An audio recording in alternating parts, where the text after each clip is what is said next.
Hey everybody, it's early Thursday afternoon, hot, sticky day today, really sticky. It's in the 90s already, and I think we've got heat index over 100. We had some thunderstorms come through about 1 or 2 o'clock in the morning, just dumped enough rain to make it just really sticky. Once the sun came out, we're supposed to have some more thunderstorms come through tonight and bring a cool front, hopefully. And supposedly highs in the 70s for maybe the rest of the week, or the latter part of the week anyway. So and the weekend, I hope. So today I'm going to do the other one of those Lagunitas beers that was given to me by the manager of the local store, the ones he got in for sampling.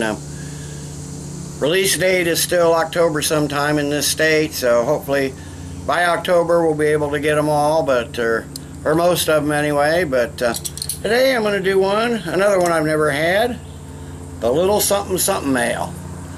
I thought maybe I'd done it, I knew I'd done one of the Little Sumpin series, and turned out I'd done the Little Sumpin Wild, because a couple of years back, maybe two and a half years back, I did it. One I picked up in Illinois when I was still barbecue judging, so I hadn't done this one, so I've never had this. This is a wheat ale, apparently. From the website, it says a truly unique style featuring a strong hop finish on a silky body. A filtered pale wheat ale. That's unusual. That is great for both IPA and wheat beer fans. Closest I've had to it is probably the 80 Acre from Boulevard, and it's a stellar beer. I think it's probably my favorite of their year-round beers. It's a nice hoppy wheat beer, but it's definitely not filtered. It's a cloudy beer.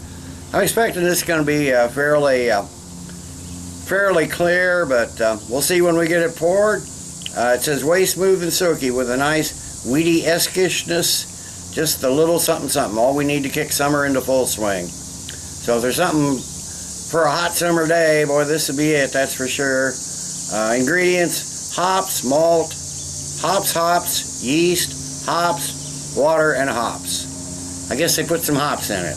7.5% ABV. So let's get this puppy in a glass and see what we have. Little hiss, no smoke, nothing to speak of. A little foaming up in the neck, but not too bad. We got a guy mowing over on the next area there, but hopefully he won't come by here until after I'm done. So you may hear some tractor mowers in the background. Yeah, I'm just gonna go for it. Yeah, that's definitely clear. We got a little chill haze on the glass. It had kind of hazed up anyway when I took it out of the cooler. It's so darn humid today. But it's clear. Seems to be a moderate amount of carbonation streaming up. Golden yellow color. A couple fingers of a nice white head.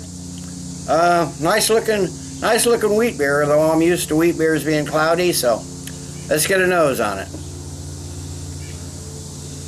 Okay, yeah, I'm getting, well, some really light pale malts right there in the beginning. Hit your first, and then some really fruity hops come in, like pineapple and banana, and a lot of various citrus notes, mango, kiwi, maybe.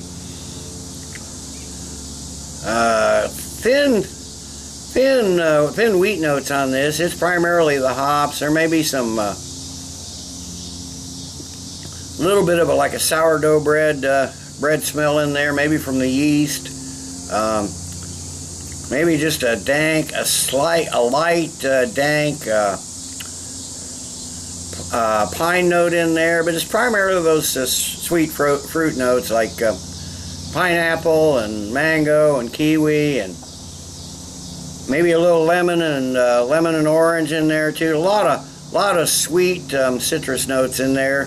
I don't know what the IBUs are on this. They didn't say. It's nowhere on the bottle that I can. Oh, wait a minute. Here it is. 64.2. So it's getting up there a little bit, but not too bad. But it's still 7.5% ABV. So let me get a taste.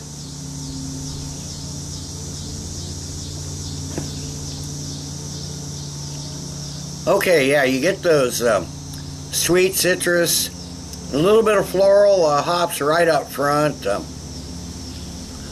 There's some malts trying to stick their nose in there, but they're sort of overpowered by the hops.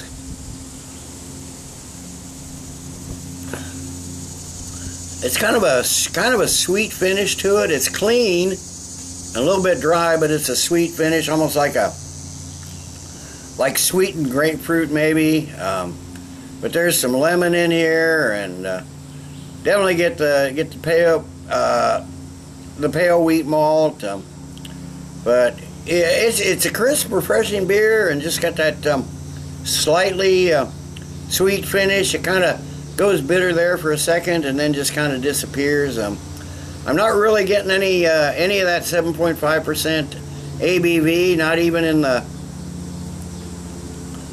Not even going down the throat. There's nothing in the taste that I can discern. Masked pretty well. Mouthfeel is a bit sticky. It kind of leaves a resin and like citrus peel note just kind of hanging around. Pretty fairly carbonated for. It seems to be a lot more carbonated than the appearance would lead you to believe. It has a nice medium-bodied. Now as I'm drinking a little bit more, I'm maybe getting just a hint of that alcohol warmth, but certainly not very much. So let me add the rest of this, what I couldn't get in this glass, and I will sit and sip on this a while and come back in a while with the final thoughts and grade. Okay, yeah, I'm back. It's been 10-15 minutes or so. It's such a warm day. Like I said, it's in the 90s, so this has warmed up considerably. I didn't want it to get too much warmer.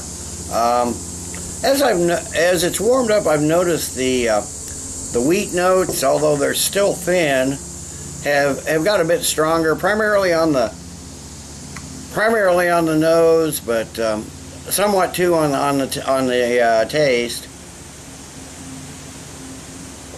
But still not by much. It's probably, like I said, primarily a hop-forward beer. I'm going to have to, when these come in for good, for real next month, I'm going to have to get some of these and get some of the 80-acre and see